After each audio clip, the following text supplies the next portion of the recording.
Hi guys, it's alphamantraining.com. So today was a very fun day. I approached two girls, and both of them tomorrow go to their village to kill a pig to prepare a meat for winter time. It's very funny.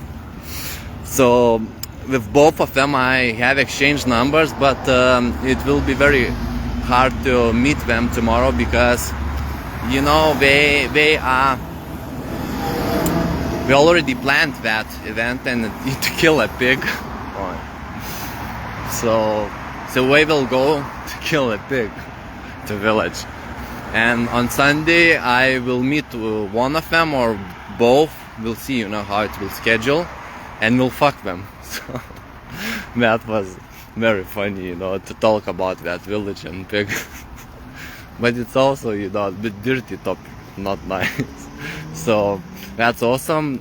Wish you an amazing day, and until next time, see you.